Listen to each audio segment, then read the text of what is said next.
Hello Math 8 students, this is a little whiteboard activity that we're going to be doing in class to help us understand proportional relationships and introduce linear relationships. So to get started, students in class have been given whiteboards. They have copied these tables down and they have graphed these relationships on a set of axes. Pause the recording until you have also done that. There is a printable version of this, so you can print this and do this on your own if you would like to do this with us.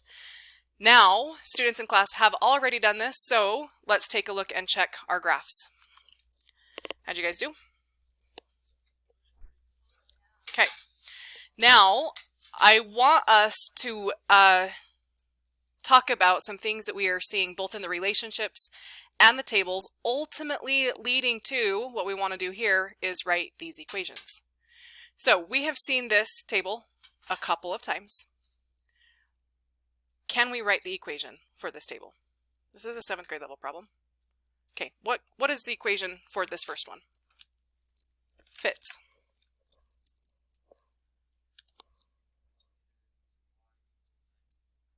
Yeah, y equals x times 2, because what I'm seeing is this is a proportional relationship. To go forwards across this table, every single spot on this table, I'm going forwards by multiplying by 2. So 2 times 2 is 4, 3 times 2 is 6, etc.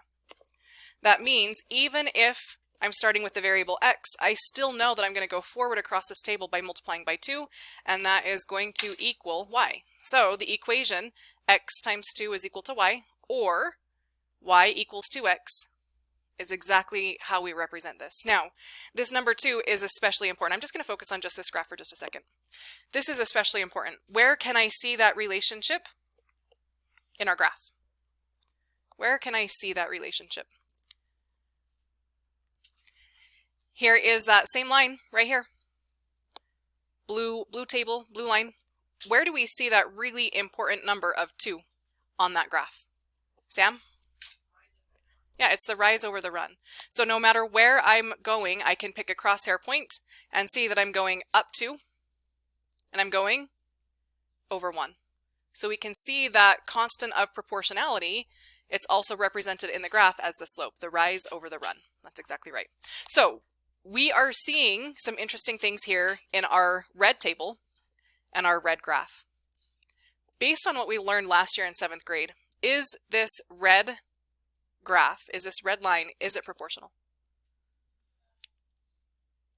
Let's talk at our tables. What does it take to be proportional? When we're looking at a graph, how can we tell if the relationship is proportional? I have to go all the way back to last year. Quick discussion at your tables.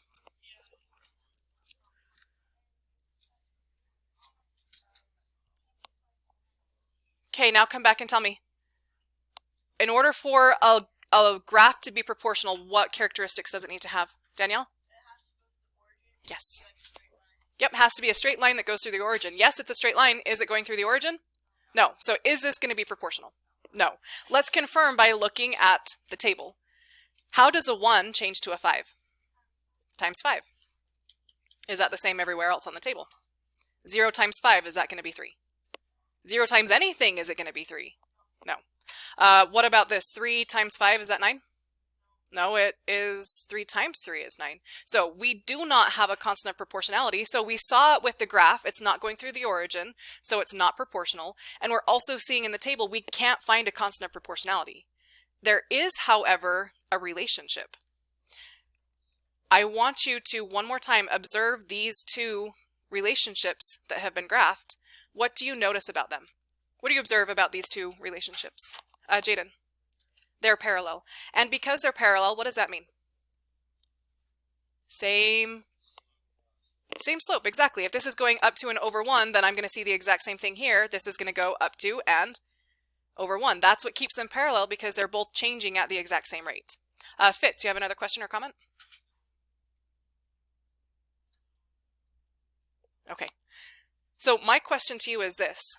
Knowing that they have the same slope, how can we use that, number 1, to write an equation, and number 2, to just notice some other things? For example, we can see that it has the same slope, yes. Can you see that in the table? Before, we could see the slope or the constant of proportionality represented in the table and in the graph, but we don't have a constant of proportionality here, right? It doesn't work the same way. So can you still find the slope in the table. I'm going to pause the recording as students discuss.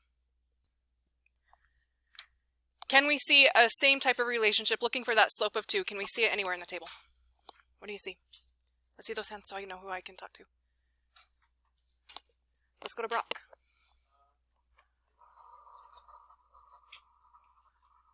How are you seeing that? You're right. It's like in the graph, we can see literally it's going up 2 and over 1. Where do I see that in the table? Like, where am I seeing the up 2? Okay. Daxton, help him out.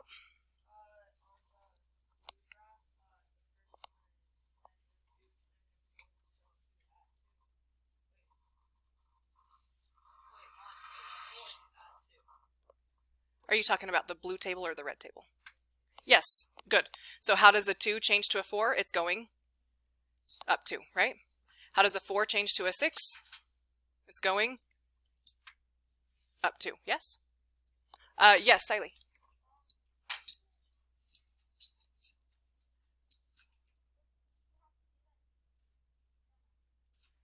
I want to hear it because you're probably onto something interesting. Let's hear it.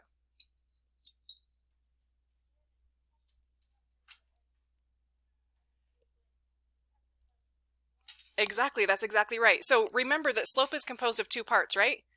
It's the rise over the run. We're going up 2 and over 1. We found in this table where we're going up 2, right? Up 2, up 2.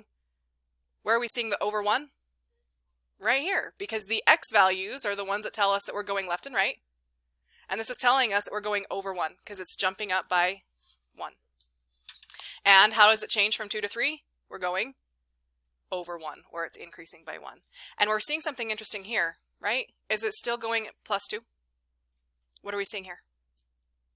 6 plus what is 10? Sam? Yeah, so I no longer have a consistent, constant slope, do I? Yes, Kaden. Yeah. Exactly, we skipped number 4. So yes, this is going up 4, but why? Because this is going up 2. Exactly. So we are still seeing the rate of change, or the slope is changing 2 over 1, which when I start skipping numbers, that's still going to be 4 over 2, all which simplify to 2, a slope of 2. Do we see the same relationship here? Yeah, the red one is the one I really wanted you to focus on. I'm so happy you found that relationship here. Am I seeing the same thing here? Yeah, how does a 3 change to a 5? We add 2. Why? Because the x value changed by 1. How does the 5 change to a 7? It's going up 2. Why? Because it increased by 1. And even if I start skipping around, how much did it change to go from 9 to 13? That's up 4. So what is the run? How are those x values changing in that same amount of time? Up 2. So do we have a constant proportionality? Double check. Do we have a constant proportionality in the red table? 1 times 5 is 5. 3 times 5 is not 9. So do I have a constant proportionality? No. And that's good because this is not a proportional relationship. But is it still changing in a very predictable way? Okay. So I want us to see if we can write the equation. We have the same thing happening right here, but something is different that's making it not proportional. Whether you're looking at the table or you're looking at the graph, you're going to see it. Talk with your groups. What is it that you're seeing and how can we write the equation for that?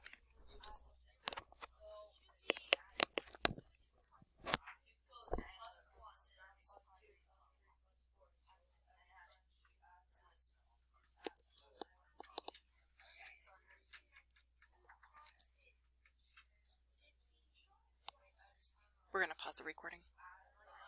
What are you noticing? Danielle? Well, since it has the same rise over run, then it would have the same, it would like go to each other the same, but since it's on 0, it starts at 3 instead of the origin, then you'd add 3. Yeah, that's exactly right. I have technology, so I can pick up my line. You guys can't do that with your dry erase boards, right? But if I had this line down here, all I have to do to go to where it was is I just have to move it up 3, right? So all I'm doing is taking the exact same line that I had before and I'm just adding 3. What is that going to do to the equation? We're going to have the exact same equation as we had before, right? With one difference. What's that difference? Gracie? We're going to add 3. Where do I see that in the table? Can you see that adding 3 in the table anywhere? What do you see? Let's go to Fitz this time.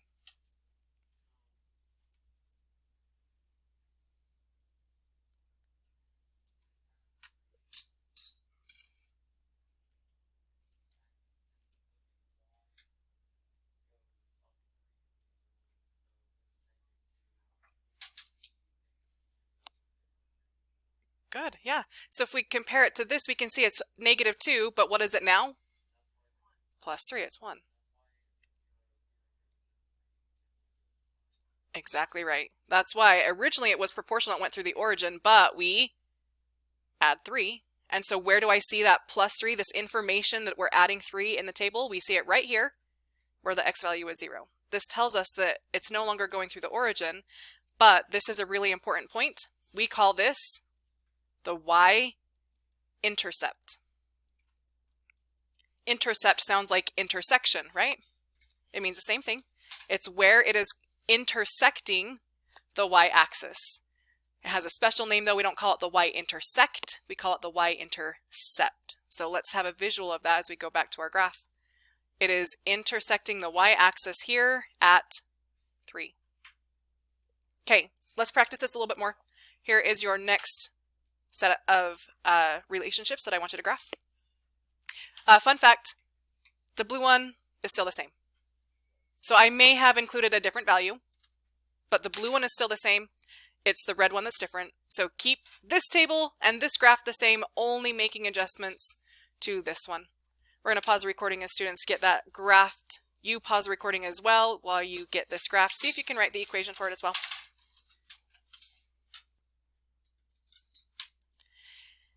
There is the relationships graphed. How'd you guys do?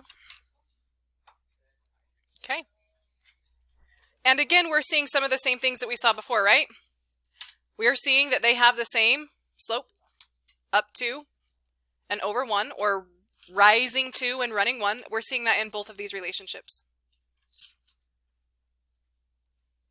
Since this first relationship, although I may have changed some of the values down here at the end of the table, that first relationship did not change. So that makes the equation y equals 2x still.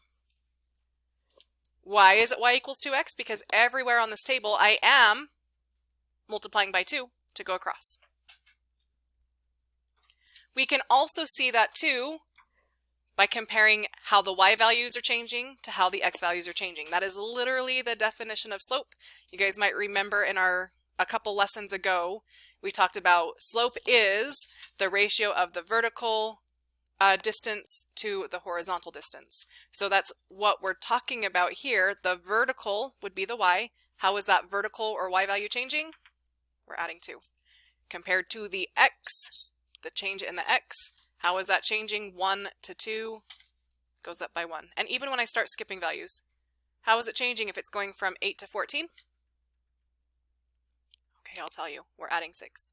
How is it changing if I'm going from 4 to 7? Adding 3. So what is that relationship? 2 to 1 is the same as 6 to 3, right? So we know that this equation is y equals 2x.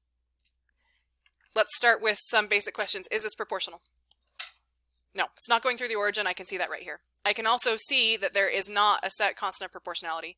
Here, 1 times a -1 is -1, and 2 times 1/2 is 1. So we don't have a constant of proportionality since it is changing each time. But we're still seeing that level of predictability. How is it changing if it's going from -1 to 1? We're adding 2. Why? Because the x value changed by 1. So we're still seeing that same sort of behavior up 2 as the x values go up 1, right? So we're still seeing that 2 over 1. So what is the equation going to be? If you take a look at the graphs, again, that is a really good clue. What is the equation going to be based on that? Not quite enough hands, so will you go back and check in with your groups one more time?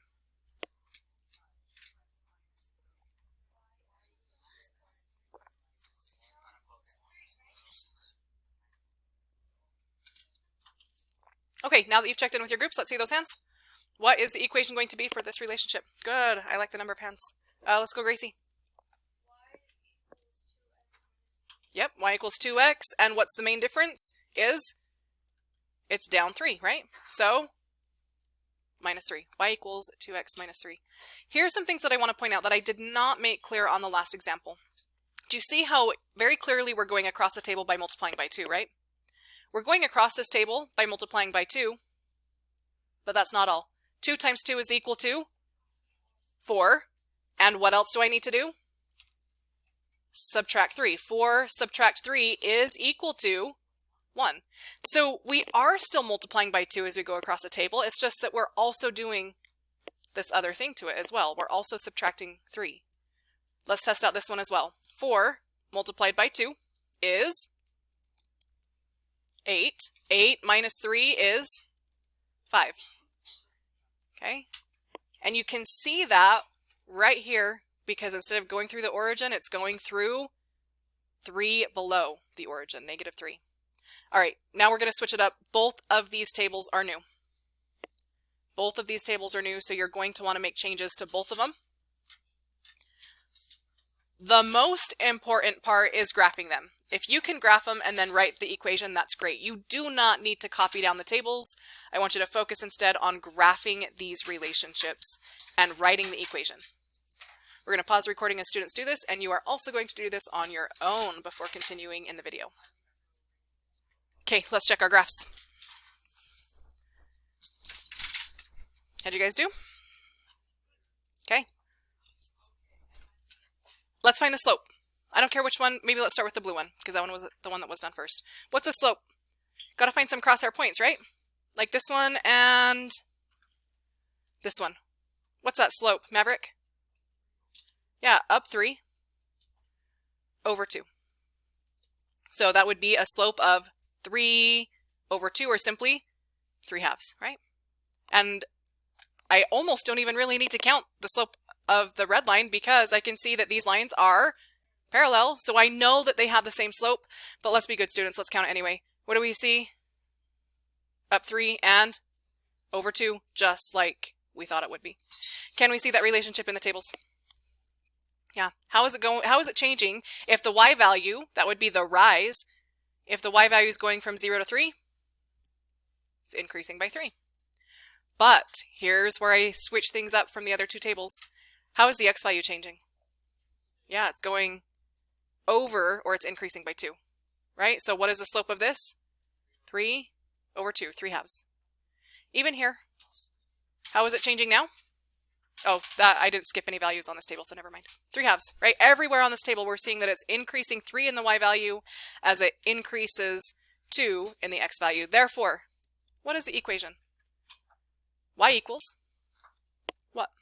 Talk with your groups real quick. What is the equation going to be here? I know that the slope is 3/2, so what is that equation going to be?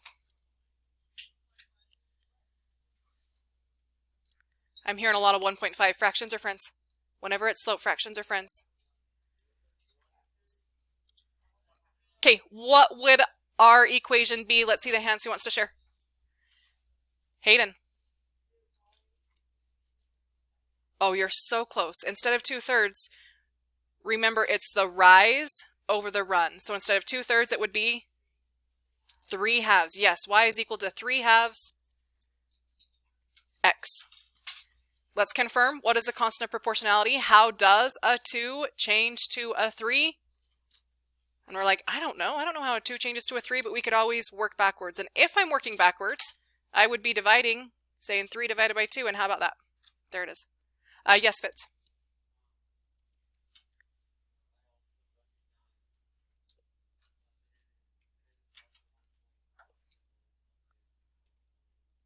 Yes, recognizing that 3/2, although fractions are friends for slopes, sometimes when we're looking at the constant proportionality, sometimes simplifying to a decimal can help us identify that a little bit more. You are correct about that. I still would prefer, when we are writing equations, to keep it a fraction, and you'll see why in our next lesson. Because eventually I'm just going to give you an equation, no table, I'm just going to give you an equation and say graph it. And so already having it listed as a fraction where we can see the rise over the run, that will be really helpful. Okay, what is that going to mean for this table here? What is the equation going to be? Some of you are already ready. That's great. Check in with your groups really quick. Just a quick 5-second check-in.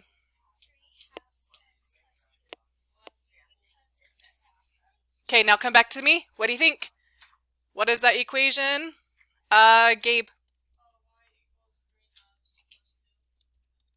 Oh, you're so close. So it's not 3 halves plus 2x. Where would that x need to go? Yeah, because it's the same as this equation, right? It's still y equals 3 halves x. The only difference is we're not starting at the origin. We're starting 2 higher, so plus 2. Yeah, you guys are getting really good at this. Are you ready for a real challenge then? Last one, and then we're going to summarize. Last one. See if you can find the equations. That's our ultimate goal, is finding the equations. Graphing them really helps. So we're going to pause the recording as students graph these and write the equations. These graphs. What'd you notice on this one? Different than the others. How, Gabe? Yeah, it's going down. It's going negative.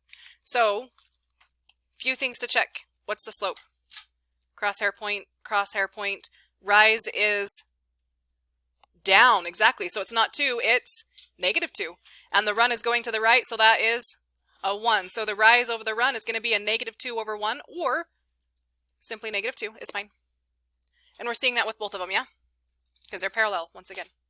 So we have a slope that is going down 2. How does a 0 change to a negative 2? Because we subtracted 2.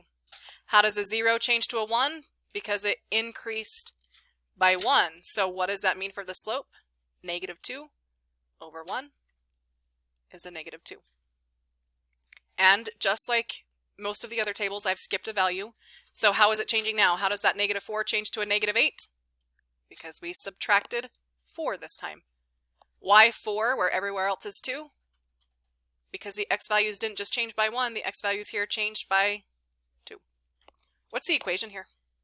Raise your hand if you have the equation. Okay. Daxton, what do you think? Yes, y equals negative 2x.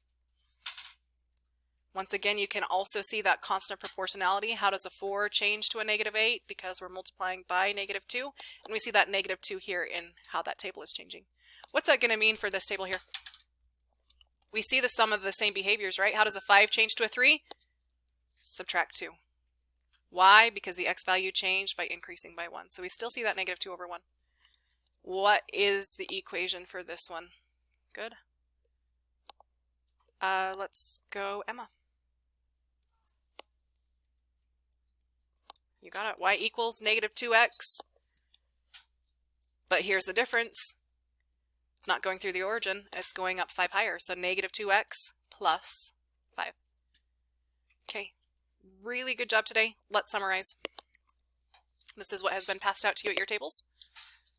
Even though I have not provided you with the whiteboard activity as a copy, I have provided you with the summary. So I do want you to be paying attention, highlighting where necessary.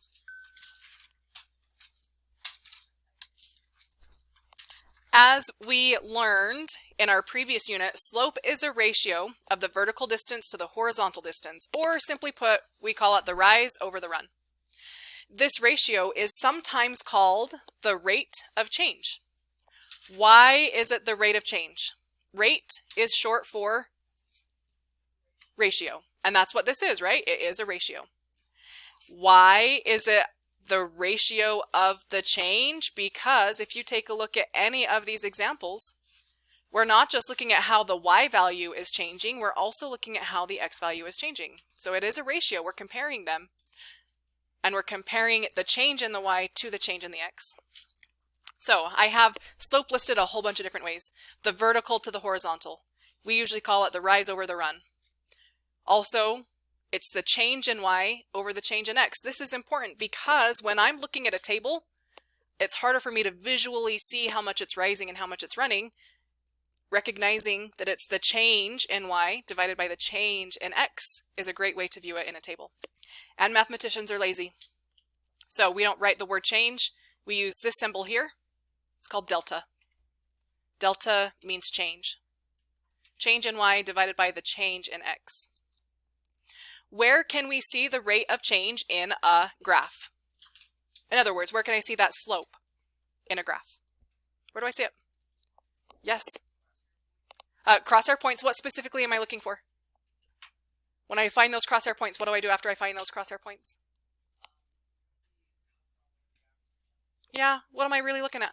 What did we do here? I found crosshair points, and then what did I do?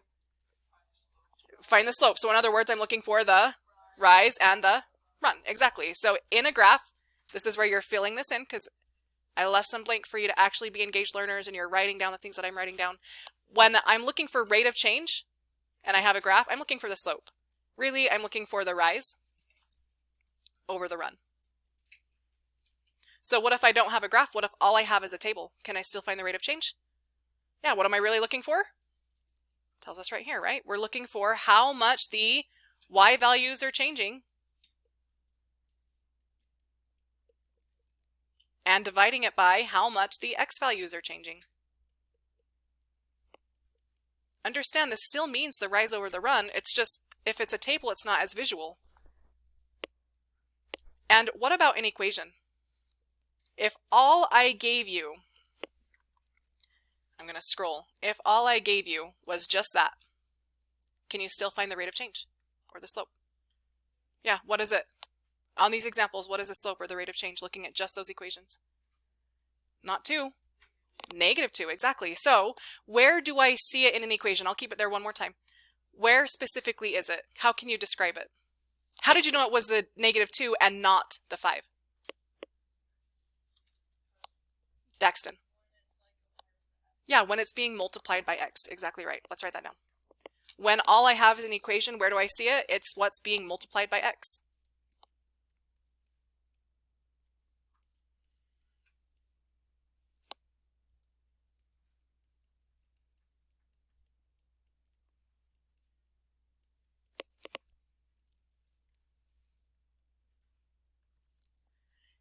So, in a proportional relationship, which is our old 7th grade concept, the constant proportionality is the same as the unit rate, and it's also the slope when the proportional relationship is graphed.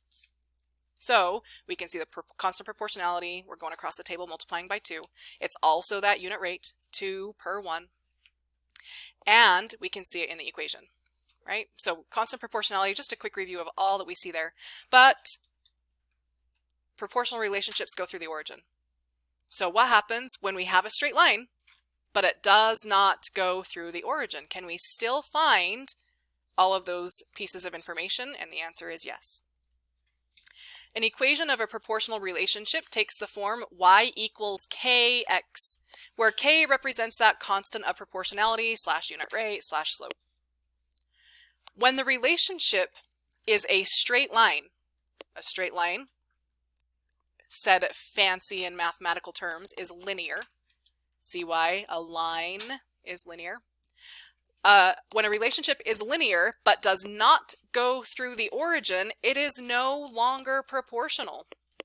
So there's no longer a constant of proportionality. However, these relationships still have a constant rate of change and therefore have a consistent slope. So we can still write an equation for that. The equations of linear relationships are in this form, y equals mx plus b. I'm going to go back for just a second. Do you see how every one of these was in that form? Right here. Y equals something times x plus something else. And this one. Y equals something times x plus something else. So,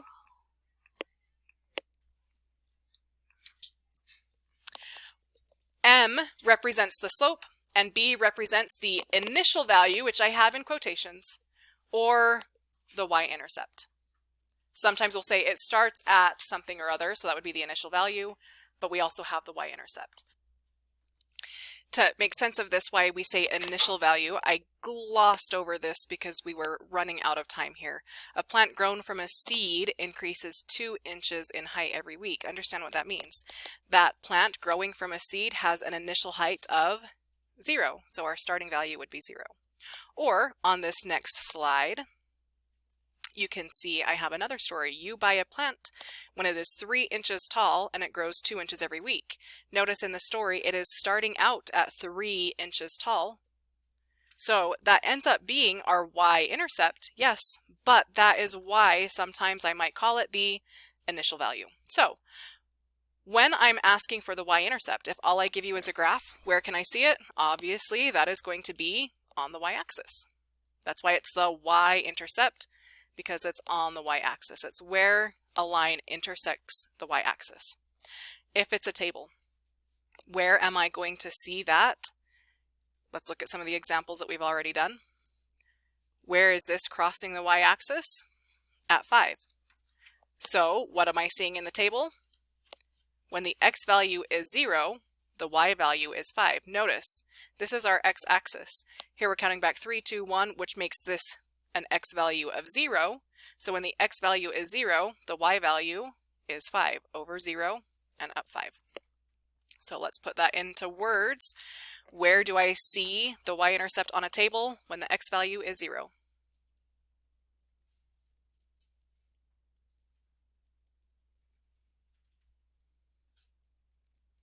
And what about in an equation? Again, as I already mentioned, I'm not going to flip back to all those different slides. Y equals mx plus b. B is that y-intercept. So if all I have is an equation, it would be the number that is being added on at the end, or sometimes what we subtract.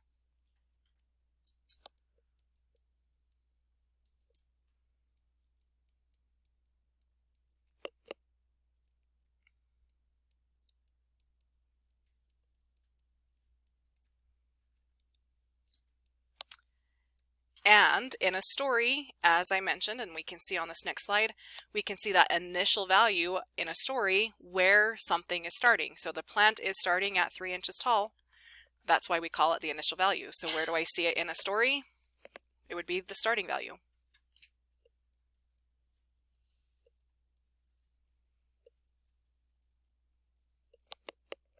What about rate of change? Where can I see rate of change in a graph? We mentioned this on the last slide. So again, in a graph, we can see it in the slope. Specifically, it's the rise over the run. Where do we see it in the table? Again, we mentioned this on the last slide. This would be the change in the y values.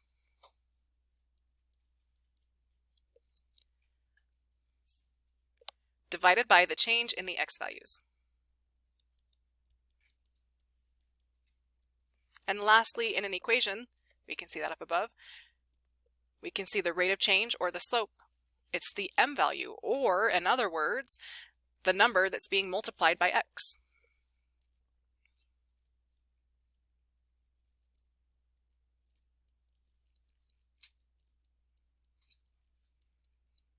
What does that look like when it's a story? So in a story, if it's the starting value, that's the y-intercept. But in a story, I'm going to tell you something about how it's changing. So how it's changing is going to be the rate of change in a story. Let's take a look at this example. In a linear relationship, the slope or rate of change and y-intercept can be seen in the table or a graph, or even identified in the story. You buy a plant when it is 3 inches tall, and it grows 2 inches every week. I told you where it started. That makes that our y-intercept. And I told you how it's changing. That makes this the slope. You can see that in the table, the y value is changing per the x value change. We can see that same information in the rise over the run in our graph. So then we use that in our equation. We can see that the plant started at 3 inches tall. We see that here. When the x value is 0, the y value is 3. Because it's at the very beginning of the story, it's already 3 inches tall. We see that as it crosses the y-axis here at 3, and because it's not proportional, it's not going through the origin, it's been increased or raised 3, so we see the plus 3. That is it for today's lesson. Thank you for watching, and we will see you next time.